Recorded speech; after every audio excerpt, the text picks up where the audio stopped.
ადგილობრივი თვითმმართველობის არჩევნებში გამარჯვებასთან დაკავშირებით საქართველოს პრემიერ-მინისტრის ქართული ოცნების თავმჯდომარის ირაკლი კობახიძის მიერ გაკეთებულ განცხადებას უკვე მოჰყვა ადგილობრივ დონეზე პოლიტიკური შეფასებები.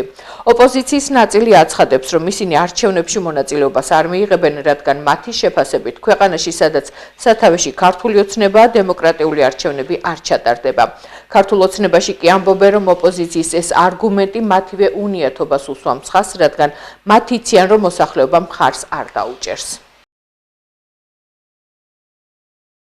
გაუგებარი არის ის ემზადებიან, საკუთარ ხალხზე გამარჯვებისთვის ემზადებიან ეს ადამიანები. წარმოუდგენელია იმ პირობებში, რა პირობებშიც ტარდება არჩევნები,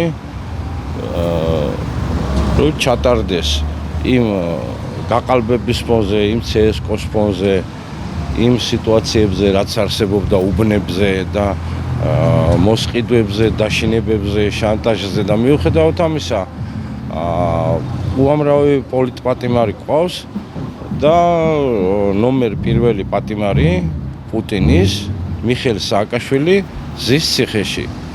გაანთავისუფლონ მიხეილ სააკაშვილი, გამოუშვან პოლიტპატიმრები,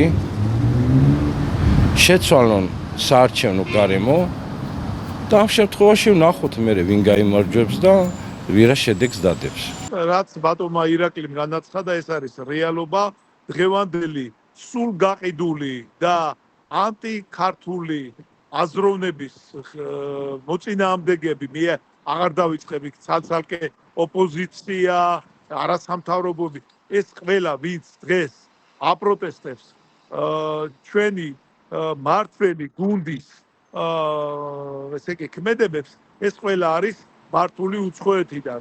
ანუ იმ აგენტებისგან, ვისაც უნდა რომ საქართველოს ომში ჩაერთოს. როგორც ჩართო მათ მამამთავარმა სააკაშვილმა 2008 წელს და ქვეყანა შემთხვევით არის გადარჩენილი, რომ მთლიანად არ მოხდა მისი რუსეთის მიერ ოკუპირება.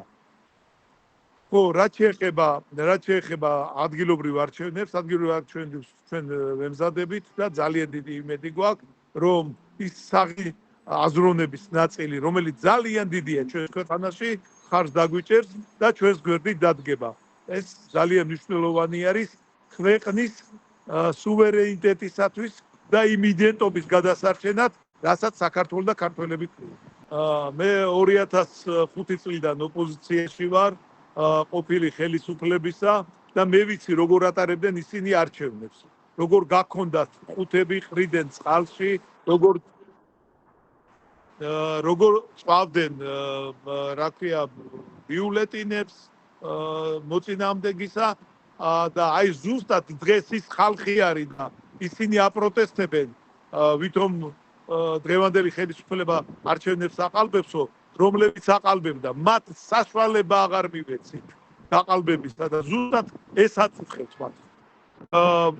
ოპოზიციამ და იგივე კიდევ ვიტყვი, რომ ეს არის ნაციონალური მოძრაობა კრებსითი ფორმით, ოპოზიციამ თუ არ გააყალბა არჩევნებს, მე გეტყვით, რომ ჩვენს პერიოდშიც ყოფილა მოსყიდვები მათ მიერ, უამრავი ფაქტები მაქვს ამისი და ყველას შემიძლია დაუსაბუთო, როგორ ხდებოდა ოპოზიციის მიერ გაყალბება და მოსყიდვა ხალხი.